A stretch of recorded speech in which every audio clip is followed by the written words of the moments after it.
Because those guys at those high levels, whether with Formula One or whatever, they understand their machine and they understand their technique of driving that machine better than anybody.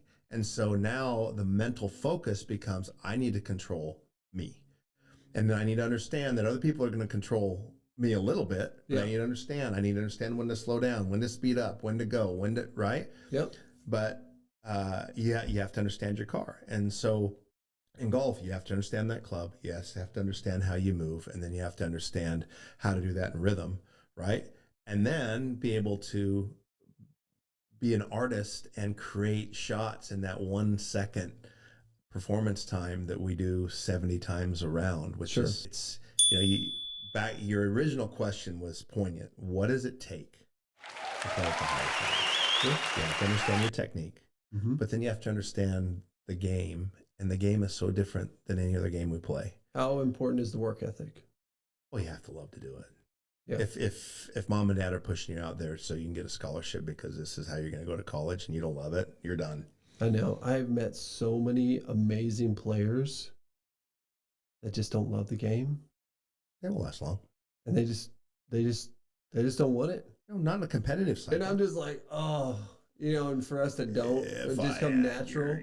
Yeah, which you hear that all the time, Yep. But it's just like, you got to have the drive. You got to have the drive. You got to have the technique. So many of us learn from our dads, or just kind of pick it up on our own. You just get thrown out there. Maybe our parents couldn't afford lessons, and you just go out there. Yeah. Like, if you look at like a Bubba Watson or somebody who just learned to play. You could say that about Lee Trevino too. Oh, no question. He just learned to play. Dug it out of the dirt, man. And I think that goes back to that, is like, I don't care how you swing. I don't care, to be honest with you, I don't care if you come way over the top. If you know exactly what that ball's doing every single time, and that thing's going to have a big banana, but I've seen so many Also players. Bruce Litsky and so many players. That's the one surprise that I think I've had the most, is when I go to the tour events to see how much their ball moves.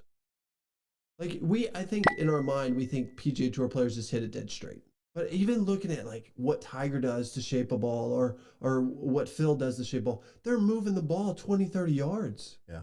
Left to right. That's with a ball and a golf clubs that aren't really designed to move it as much anymore. I mean, back in the day when we were kids, it's like the ball moved all over the place. Yeah, I was kind of blown away. I mean, just think about that shot he had to play the shot, but when Bubba won and they were on that playoff on 10, how much he had to move that ball. He had to move that ball 30 yards. Yeah. At least. Yeah. And that's the artistry of the game. So you look at a kid developing, you develop their skills. So let's go back into basketball. Yep. Steph Curry says he still does the same drills today that he did when he was in 7th grade. Yeah. Same ones. I forget what I did see something. Okay. But he does them with a lot more flair. He does them with a lot more beauty and artistry, right? But he continues to do that. So what our goal is at Elite is to take these kids in that have a desire to want to be there. Fan that flame of desire to help them move up the ladder of enjoyment and growth, right? Without putting this thing over their head that says, man, if you don't perform and become the best player in the world, you're a failure. That's what I think that the high-end performance schools do so much, because they're so expensive. It's like, man, we just invested $80,000 in you this year, kid. Sure. Like, you better perform. Yeah. What? Golf's hard. Yeah. Right? Well, and it's so demoralizing. It can be. It can beat you to death. Well, not only can, it will. Oh, yeah. Thank you very much. I don't care who you are. You got tour players out there just grinding, not making any money. Like, it's hard. Yeah. It's a hard game. So that culture is so important.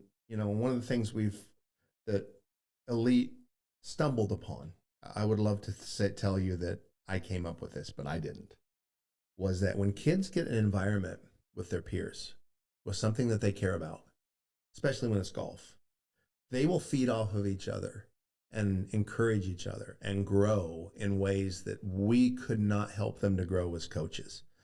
And golf so often is an isolated sport for a kid, because not a lot of their high school friends maybe or whatever are really into it like they are. So they get stuck with the pro and their dad and whomever. And it's like, God, I really wish that there was a kid my age I could hang with. Yeah. So what ended up happening is we went from, a couple kids in our program back in the early 2000s to 50 or 60